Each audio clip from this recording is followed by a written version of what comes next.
हमारा YouTube channel शब्द शब्द शैलेंद्र सिंह। आज हम हैं निधि शर्मा जी के साथ, जो इमेज कंसल्टेंट के साथ ही साथ एंटरप्रेन्योर हैं, और इनके साथ जो बातचीत है वो हमारी है जेंडर इक्वलिटी पे। क्या पहले भी आप निधि शर्मा को देख चुके हैं? हम लोगों ने उस समय इमेज कंसल्टेंट के रूप में आपसे सवाल किए थे और आपने उन विषयों पर अपने विचार रखे थे। लेकिन आज एक सामाजिक मुद्दे पर है कि जो लैंगिक समानता है वो क्यों, असमानता क्यों है और कैसे उसको दूर किया जाए जिसका कि प्रभाव समाज पे अच्छा पड़े। तो आइए सबसे पहले स्वागत करते हैं निधि जी का। बहुत बहुत नमस्कार शैलेंद्र जी, और बहुत बहुत शुक्रिया आपका मुझे बार बार इनवाइट करने का। And I am really thankful. आपको व्यूअर पसंद कर रहे हैं और बहुत अच्छा आपका जो चैनल है वो भी बहुत अच्छा चल रहा है। मैं बहुत फॉलो करती हूँ, बहुत अच्छे अच्छे वीडियोस आप अपलोड करते हैं। और जो हमारे आज का चर्चा का विषय है वो भी बहुत ही एक्चुअली इम्पॉर्टेंट है, जेंडर इक्वालिटी। सवाल आता है कि जेंडर इक्वालिटी पे हम पहुंचे कैसे, बिकॉज डिस्क्रिमिनेशन है, इसीलिए हम इसके बारे में बात कर रहे हैं। तो सर, सबसे पहले मैं बताना चाहूँगी कि जेंडर इक्वालिटी होती क्या है। एक्चुअली मेन है, वुमेन है, बॉय है, गर्ल है, उन सबको इक्वल रिसोर्सेज और सपोर्ट मिलना चाहिए, अपॉर्चुनिटीज मिलनी चाहिए एट अ इक्वल लेवल। और ये स्टार्ट हो जाता है सिंस द चाइल्ड बर्थ। सो सबसे फर्स्ट पॉइंट है कि अगर आप पेरेंट हैं तो अपने बच्चों में कभी भी अंतर पहले से भावना नहीं डेवलप होनी चाहिए, भेदभाव नहीं करना चाहिए, क्योंकि ये सब भगवान की प्रकृति है। जो लड़का लड़की का जो भेदभाव है वहीं से शुरू होता है। उसके प्रति हमें पेरेंट को भी थोड़ा अवेयरनेस करनी चाहिए कि भाई भेदभाव, आजकल लड़का लड़की सब पढ़ाई लिखाई अच्छी, उनकी एजुकेशन होगी, आगे बढ़ेंगे, प्रोग्रेस करेंगे तो देश भी प्रोग्रेस करेगा और फैमिली भी प्रोग्रेस करेगी। सो हमें उन चीज़ों पे फोकस रखना चाहिए। दूसरा ये है, जब धीरे धीरे हम बढ़ रहे हैं आगे, सो क्या हम एक लड़की को वो सारी अपॉर्चुनिटीज प्रोवाइड कर पा रहे हैं। सपोज आप किसी इंग्लिश मीडियम की स्कूल में जा रहे हैं, उसकी फीस ज़्यादा है, आपने अपनी लड़की को हिंदी मीडियम में डाल दिया क्योंकि उसकी सरकारी स्कूल में क्योंकि उसकी फीस कम है। तो कभी भी ऐसी भावना नहीं डेवलप होनी चाहिए आपस में बच्चों में, क्योंकि वही भावना आगे बढ़ के, क्योंकि जो चीज़ अब जैसे मटका है, जिस तरह आप उसको मोल्ड करोगे उसी फॉर्म में वो मोल्ड हो जाता है। आमतौर पे लड़कियों को ऐसे स्कूलों में इसलिए डालते हैं क्योंकि लगता है कि इनको तो आगे घर ही संभालना है। बट अगर हम देखें तो घर ही एक इकोनॉमी है, एक बहुत बड़ी इकोनॉमी है अपने आप में। अब वो हालात बदल चुके हैं और हालात इसलिए भी बदल चुके हैं क्योंकि जिस हिसाब से महंगाई बढ़ रही है, जिस हिसाब से चीज़ों के बारे में अवेयरनेस हो रही है लोगों के, सब चाहते हैं कि लाइफ में बेस्ट करें, सबसे अच्छा करें। तो उसको पाने के लिए एक दोनों साथियों का काम करना बहुत आवश्यक है। और ये भी ज़रूरी है कि हम अपने जो बच्चे हैं उनको पहले से ही, लड़का हो या लड़की हो, उनको किसी स्पोर्ट्स की ओर भी फोकस रखना चाहिए। उससे क्या होता है, उनका फिटनेस लेवल, एक्टिविटी भी बढ़ती है, और कोई ना कोई ऐसी एक्टिविटी उनके लाइफ में होनी चाहिए ताकि वो घरेलू माहौल में ना जाके ओवरऑल डेवलपमेंट में उनका जाए। तो ये बहुत इम्पोर्टेंट पॉइंट है शैलेंद्र जी। और दूसरा, जब पढ़ाई की बात आती है, पढ़ाई के भी बहुत सारे ऐसे क्षेत्र हैं जहाँ अभी भी लड़कियाँ नहीं जाती हैं। जैसे कि अगर मैं बात करूँ प्रोडक्शन लाइन की, सो सबको लगता है कि बहुत फील्ड है, मेन ओरिएंटेड फील्ड है, तो वहाँ लड़कियाँ कैसे सर्वाइव करेंगी। बट मैं एक अपना एग्जांपल बताऊंगी सर। मैं टेक्सटाइल से हूँ, मैं निफ्टी हूँ, पीजी किया है मैंने पहले ही बताया था। तो मैं आलोक इंडस्ट्रीज मुंबई में जॉब कर रही थी। तो जब मैं शादी के बाद, मेरा पहला बच्चा हो चुका था तब, उसके बाद मैंने वो जॉब ज्वाइन की थी। तो वहाँ जब मेरा इंटरनेशनल कस्टमर्स थे सारे, सो इट इज़ ये पॉलिएस्टर यान हम बाहर के देश में सेल करते थे फ्रॉम आलोक इंडस्ट्रीज। सो जब पहली बार मैंने कॉल की थी अपने कस्टमर को, मेरा टर्किश कस्टमर था, ही वाज रियली शॉक्ड कि hello Nidhi, a girl calling from Mumbai, India to sell a yarn. So he was so much shocked, and I was like, oh yes sir, I am there. So they were like, their response was so good because उनका ऐसा था कि भारत से हमें कभी कोई ऐसा phone ही नहीं आता था कि लड़कियां बात करें, वो फील्ड में नहीं जाती थी, क्योंकि और बाहरी देशों उन लोगों ने ऐसा मन में बना लिया था कि नहीं, इंडिया में तो लड़कियां इस लायक ही नहीं है शायद कि ये सब काम कर पाए। बट ट्रस्ट मी, धीरे धीरे जिस हिसाब से हमने काम किया, आगे बढ़े, मतलब it was a breakthrough. और मैं तो यही कहूँगी कि एक वुमन ही ये डिसाइड कर सकती हो, उसको बैरियर्स खुद ही ब्रेक करने पड़ते हैं। कभी कभार ऐसा भी होता है कि अपॉर्चुनिटीज हैं, लेकिन सोशल रिफॉर्म्स की वजह से हमें लगता है कि नहीं, हमारे खानदान में सब टीचर ही थे, तो अब हम कैसे इस जॉब में जाएं। बट एक्चुअली होना चाहिए आपकी कैपेबिलिटीज क्या हैं, आपकी स्किल्स क्या हैं, आप किस सेगमेंट में अच्छा कर सकते हो। एंड इफ यू लाइक एक फीमेल ऐसी है जिसका yin and yang, मतलब दोनों पर्सनालिटीज वो अच्छे से बैलेंस करती हैं, तो they are a good manager.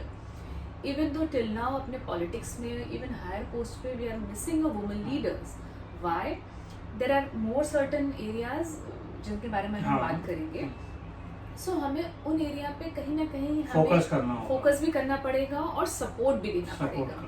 क्योंकि अगर हम ऑफिस की बात करें तो ऑफिस में सबसे बड़ा एक प्रेशर आता है, अगर आप मैरिड हो, if you have a child birth होने वाला है, तो अगर आप सेल्स फील्ड में भी हो तो एक हो जाता है कि नहीं, अब तो 1 साल के लिए she will be of no use, कोई काम नहीं कर पाएंगे।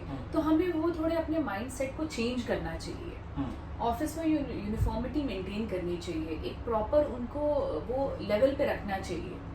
ऐसा नहीं कि ड्रॉप आउट की तरह कि नहीं 1 साल अगर तुम बाद आ रहे हो, तो उससे बहुत सारे लोग बहुत डीमोटिवेट हो जाते हैं और वो आगे जैसे करियर में कुछ कर नहीं पाते हैं।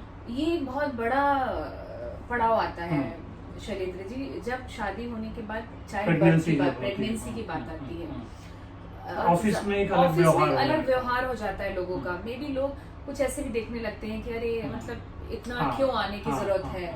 But pregnancy is a normal process. हमें अवेयरनेस जगानी चाहिए अपने एम्प्लॉय में भी, एम्प्लॉयर में भी, और एक्चुअली अपनी सोसाइटी में भी कि ये एक नॉर्मल प्रोसेस है। दिस इज नथिंग स्ट्रेंज, कोई बीमारी नहीं हुई है किसी को। और एट द सेम टाइम लोगों का सपोर्ट बहुत ज़रूरी है। जब बच्चा होता है तो जितना माँ को कंसर्न है उतना पिता को भी ध्यान देना चाहिए। जितना माँ ब्रेक्स लेती है फिर उनको बैलेंस करना चाहिए। Actually life balancing is really important. ये माना जाता है कि प्रेगनेंसी एक महिला का इशू है, बच्चे पैदा होने के बाद उन्हें ही उसको पालन पोषण करना, पालन पोषण करना पड़ता है। और बच्चा हो भी गया उसके बाद भी जैसे उनकी जो रिक्वायरमेंट है फीडिंग की, वो सारी माँ का ही जिम्मेदारी है। हाउएवर अगर हमें सोसाइटी में इक्वालिटी लेवल को बढ़ाना है तो हम सबको इक्वली वो कार्यभार संभालना पड़ेगा। पिता को भी बराबर ही भूमिका मिलनी चाहिए और उनको बराबरी भूमिका तहे दिल से करना चाहिए। और क्या क्या क्षेत्र हैं जहाँ इस तरीके की असमानता ज्यादा दिखती है? असमानता तो डिफेंस में सर बहुत ज्यादा है, लेकिन उसके बारे में ज़्यादा नहीं बोलना चाहूँगी। बहुत सारे ऐसे क्षेत्र हैं जहाँ पर जैसे धीरे धीरे अलाउ हो रहा है धीरे धीरे, लेकिन थोड़ा बहुत मुझे ऐसा भी लगता है कि हम लोग की तरफ से भी वो है, महिलाएं भी थोड़ा अपने आप को बाधित करती हैं कि नहीं हम ये काम कैसे करेंगे। तो मेरा तो यही कि जेंडर इक्वालिटी में सबसे पहले तो अपना एजुकेशन लेवल, हमें एजुकेशन पे बहुत ध्यान देना चाहिए। जो भी बच्चे हैं, लड़का है या लड़की है, उनको अच्छी प्राथमिक शिक्षा, बेसिक शिक्षा दिलाना उनका अधिकार है, उनका जन्मसिद्ध अधिकार है। शिक्षा से हम उनको वंचित नहीं कर सकते हैं। उनको बराबरी की शिक्षा मिलनी चाहिए, शिक्षा मिलनी चाहिए। दूसरा, एक वुमेन एम्पावरमेंट के लिए अवेयरनेस बहुत जरूरी है, बिकॉज सोसाइटी में बहुत सारे रिफॉर्म्स हैं। कोई कहता है कि ऐसा करो, कोई कहता है वैसा करो, बहुत सारे अब तो बहुत सारे कानून भी आ गए जो सेव करते हैं इन सारी चीजों। तो उन चीज़ों के बारे में अवेयरनेस होनी भी बहुत ज़रूरी है लेडीज़ को, कि अगर उनके साथ कुछ गलत हो रहा है तो वॉइस रेज करना है उसके बारे में। एक आपको माहौल बनाना है, सपोर्ट भी करना है और जागरूकता भी लानी बहुत ज़रूरी है। और तीसरा, जो फील्ड जो अनटच्ड फील्ड है, जहाँ पर अभी लेडीज़ नहीं है, जैसे शिपिंग में या एयर में जहाँ कम है, वहाँ और लड़कियों को बढ़ चढ़ के, जैसे जैसे हम पढ़ाई शिक्षा की ओर बढ़ेंगे, अपने आप वो लेवल हमें जैसे जैसे अपॉर्चुनिटी मिलेगी, अपॉर्चुनिटी लेना हम स्टार्ट करेंगे। तो मेरे ख्याल से एक वुमेन के लिए बहुत जरूरी है अपने बैरियर्स को ब्रेक करना और आगे बढ़ना। ये महिलाएं आगे बढ़ रही हैं। अगर हम देखें अभी ओलंपिक गेम्स की, तो सबसे पहले ही वही दिख रही है, मेडल लाने वाली महिलाएं का ही दिख रहा है। और एक चीज सर है कि बहुत सारे एक डिस्क्रिमिनेशन होता है इन टर्म्स ऑफ देयर पे स्केल ऑल्सो। जब महिला एक जाती है ऑफिस में काम करने, तो उनको वो बराबर लेवल का पे स्केल नहीं या मिलता। बराबर डेजिग्नेशन नहीं मिल पाती, इररिस्पेक्टिव उनका चाहे एक्सपीरियंस उतना ही हो, क्योंकि उनको ऐसा कंसिडर किया जाता है उनकी रिस्पॉन्सिबिलिटीज ही क्या होंगी, उनके हस्बैंड हैं। So this we should work it out. फिल्मों में भी देखा गया कि वो चीज़ें ज़्यादा बाहर आती हैं कि जो उनको अमाउंट हीरो को मिलता है वो हीरोइन को नहीं मिलता। हाँ, तो ये जो चीजें कि जाहिर है, हाँ, मतलब हाँ, जो जाहिर चीज़ हम है। सबको पता है कि सोसाइटी में चीजें एग्जिस्ट करती हैं। हाउएवर आजकल कितनी सारी सिंगल मदर्स हैं, कितनी सारे हैं लड़कियां जो जिन्होंने शायद शादी भी नहीं की है, समाज सेवा में लगी हैं। तो हम कहीं से भी ऐसा नहीं बोल सकते हैं कि उनको फाइनेंशियली स्टेबिलिटी की जरूरत उनको नहीं है और मेल को है। ये चीज़ों पे कंपनी लेवल पे भी काम होना चाहिए। अच्छा, जो सामान्य तौर पे ऑफिस हो गया एक माहौल रहता है, तो वहाँ क्या क्या असमानताएं या क्या क्या भेदभाव महिलाओं को फेस मैं करने एग्जाम्पल पड़ते हैं? अपना बताती हूँ सर। जैसे मैं जब पहली बार गई थी अपने ऑफिस में, तो वहाँ सारे मेल ही थे। तो थोड़ा उन लोग को भी ऐसा लगता है कि उनके बीच ये क्या करने आ रहे हैं, जैसे उनकी जो स्वतंत्रता है वो उनकी बाधित जो होती है। स्वतंत्रता है या जो भी वो जिस तरह का वार्तालाप करते होंगे वो बाधित होगा। भाई कोई महिला है तो सोच के वार्तालाप करेंगे। और फिर उसमें थोड़ा टाइम लगा, लेकिन वार्तालाप वाला प्लस सपोर्ट मिलना एक बड़ा प्रॉब्लम हो जाता है उन लोग को। मतलब मन में अब कुछ ऐसा आई थिंक थोड़ा है कि नहीं, सपोर्ट जैसे उतना सपोर्ट नहीं करते हैं मिलिट्री। एक समस्या वहाँ पे भी जब हम लोग बात करते हैं तो उनका कहना है जैसे हम दो मेल कोलीग हैं तो हम उसके साथ कैसे भी बातचीत कर सकते हैं। हाँ, वही लेकिन अगर फीमेल है और हम तो उसके साथ फॉर्मल रहना पड़ता है। और अगर हम बहुत अच्छा, अब अगर हम बहुत दोस्ताना हो जाते हैं तो भी दिक्कतें क्रिएट हो जाती हैं। तो वहाँ पर एक होता है कि आपको जो प्रोफेशनल रिलेशनशिप कैसे मेंटेन करना है वो आना बहुत जरूरी है। और वो कैसे आएगा जब आपके पास वो ओरिएंटेशन होगा। So actually being an image consultant मेरा एक काम है कि how to communicate with people in a professional manner. क्योंकि बहुत सारे लोग सही बात आपने बोली, बहुत सारे पुरुष महिलाओं को ऐसा भी लग सकता है अगर पुरुष बहुत ज्यादा ऑफिस में सपोर्ट कर रहे हैं तो वो अच्छा नहीं मान सकते हैं, उसको नेगेटिव में ले सकते हैं। सो एक हमेशा जब हम प्रोफेशनल एनवायरनमेंट में रहते हैं तो हमें प्रोफेशनली ही उसको हैंडल करना चाहिए। सपोज अगर कोई महिला ऑफिस में आई, वो दुखी है, तो हम ऐसा नहीं थे उसको हम इग्नोर कर देंगे कि काम पे लगे। मतलब we should ask, at least ask कि क्या कोई दिक्कत है, कुछ परेशानी है। जहाँ तक हो सके उसकी मदद करनी चाहिए। तो वो एक सीमाएं अपनी बांधन कर लेनी चाहिए और उन सीमाओं तक उनकी मदद करनी चाहिए। बहुत ज्यादा भी नहीं। और इस तरह महिलाओं को भी इक्वली उतना ही जैसे अवेयरनेस होनी चाहिए कि किस सीमा तक मदद लेनी है या बातें शेयर करनी है। दूसरा, जब कोई कहीं की ट्रिप होती है, कहीं बाहर जाना होता है या कोई बाहर का डिनर होता है, लेट इवनिंग कस्टमर्स, अब सपोज आप सेल्स के प्रोफाइल में हो तो कस्टमर सारे सेल्स वाले आए हैं बट आप ही एक महिला हो, तो लोगों को लगता है कि अरे अब इनको क्या लेके जाना, हम लोग आपस में जैसे कर लेंगे। तो वो एक गलत भावना है। कभी भी महिला को ऐसे अगर आप लीग से हटा देंगे तो उसका आगे की प्रोग्रेस भी रुक जाएगी। क्यों? क्योंकि एक समय के बाद क्या होता है सर, आप जिस भी काम में हो, अगर आप उन लोगों से मिलोगे नहीं, वार्तालाप नहीं करोगे, लाइजनिंग नहीं बनाओगे तो आप आगे कैसे प्रोग्रेस कैसे करोगे, आप बिजनेस कैसे लाओगे अपनी कंपनी के लिए। तो बहुत जरूरी है कि खुले मतलब एक ओपन माइंड से हमें सबसे इंटरेक्ट करना चाहिए और जो अपना शेयर है, थॉट का शेयरिंग है, वो होना बहुत जरूरी है।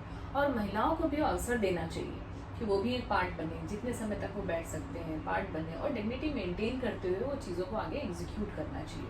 लेकिन एक जो देखिए दोनों तरफ से चीज़ें होती हैं, कहीं ऐसा तो नहीं कि जो महिलाओं के लिए तमाम कानून बने हैं उनमें कुछ चीज़ें ऐसी आ गई कि जिससे पुरुष अब बचने लगे कि नहीं, अगर कोई लेट नाइट मीटिंग हो रही है या कहीं हमें अकेले महिला के साथ मीटिंग पे जाना है तो हम थोड़ा अवॉइड करें कुछ भी।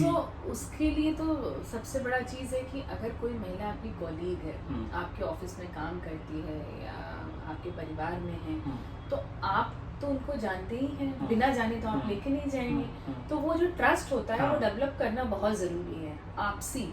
और वो कैसे आएगा जब आप एक आपस में सपोर्ट के उससे आप देखोगे, ना कि आप वैसे देखोगे कि आप उनके ऊपर एहसान कर रहे हो कुछ। It is a part of work.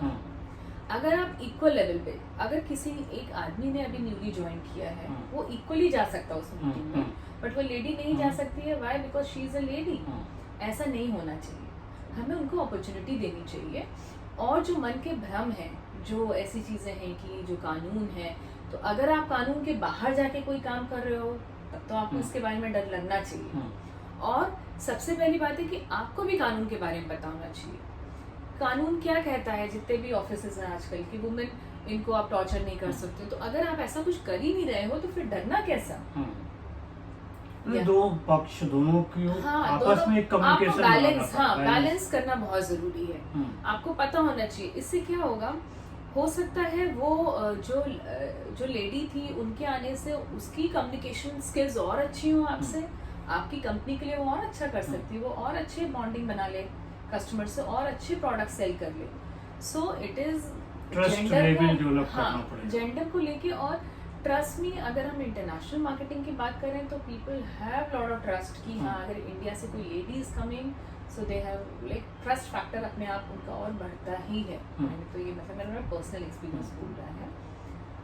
तो ये चीज़ें ऑफिस से बाहर भी अगर निकले तो सोसाइटी में किस तरीके से देखती हैं, वहाँ क्या और चेंजिंग होने चाहिए सोसाइटी में? सर अब जैसे अब एक छोटी सी बात है, जैसे कि कार चलाना है तो कहेंगे नहीं भाई अगर बैठे हैं तो मेल ही चलाएंगे।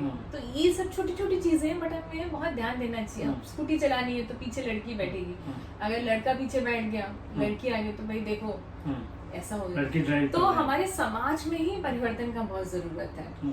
और आजकल तो लड़कियां बाइक चला रही हैं, हर तरह के वाहन चला रही हैं, तो कोई भी ऐसी लिमिटेशन नहीं रही है। इट्स जस्ट दैट कि अगर ऐसा आपको कभी महसूस भी होता है कि कोई आपके बारे में बात कर रहा है तो उन चीज़ों से आप बचें, दूर रहें।